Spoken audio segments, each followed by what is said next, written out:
Selamat datang kembali di Wawasan Semesta, tempat kita menyelami apapun, dari kisah masa lalu, hikmah agama, hingga fenomena dunia dan tren masa kini. Di sini, setiap pengetahuan terhubung, dan setiap cerita membuka cara pandang baru. Bayangkan sebuah makhluk yang pernah berada di tempat yang sangat tinggi karena ibadahnya, tetapi jatuh bukan karena dosa besar yang tampak, melainkan karena satu penyakit hati yang sering dianggap sepele.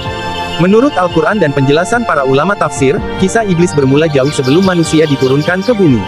Iblis adalah makhluk dari golongan jin yang diciptakan dari api, sebagaimana makna Quran Surah Al-Kahfi ayat 50 yang menjelaskan bahwa ia termasuk jin dan pernah berada di tengah para malaikat, dan menurut tafsir Ibnu Katsir, iblis dikenal sebagai makhluk yang rajin beribadah sehingga Allah mengangkat kedudukannya karena amalnya. Ketika Allah menciptakan Nabi Adam dari tanah, Allah mengajarkan kepadanya ilmu dan nama-nama segala sesuatu, lalu Allah memerintahkan para malaikat untuk bersujud sebagai bentuk penghormatan, sebagaimana makna surah Al-Baqarah ayat 31-34 dan surah Al-A'raf ayat 11 yang menjelaskan bahwa semua malaikat langsung taat kepada perintah Allah, namun iblis menolak dengan sadar.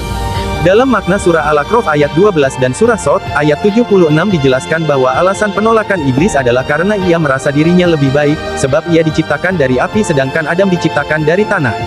Menurut tafsir At-Tabari, penolakan ini menunjukkan bahwa iblis tidak sekadar bermaksiat, tetapi membantah perintah Allah dengan logika dan perasaan dirinya sendiri, sementara tafsir Al-Qurtubi menjelaskan bahwa iblis keliru menilai kemuliaan karena kemuliaan tidak ditentukan oleh unsur penciptaan, melainkan oleh ketaatan kepada Allah, dan tafsir Fakhruddin Ar-Razi menegaskan bahwa dosa utama iblis adalah kesombongan intelektual, yaitu merasa pendapat dan penilaiannya lebih benar daripada perintah Allah.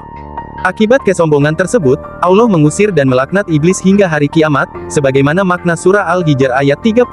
dan 35 yang menyatakan bahwa iblis dikeluarkan dari rahmat Allah dan berada dalam laknat sampai hari pembalasan. Dalam hadits sahih yang diriwayatkan oleh Imam Muslim, Rasulullah menjelaskan bahwa ketika anak Adam membaca ayat sajadah lalu bersujud, setan menangis karena ia dahulu diperintahkan sujud tetapi menolak, sementara manusia taat dan dijanjikan surga. Dan dalam hadits sahih lainnya yang juga diriwayatkan oleh Imam Muslim, Rasulullah menegaskan bahwa seseorang tidak akan masuk surga apabila di dalam hatinya terdapat kesombongan walaupun sebesar biji zarah. Dari Al-Quran, hadits sahih, dan penjelasan para mufasir ini, para ulama menyimpulkan bahwa kejatuhan iblis bukan karena kurang ibadah atau dosa besar yang tampak, melainkan karena kesombongan dalam hati yang membuatnya menolak kebenaran, sehingga pelajaran terbesarnya bagi manusia adalah pentingnya menjaga kerendahan hati dan ketaatan kepada Allah.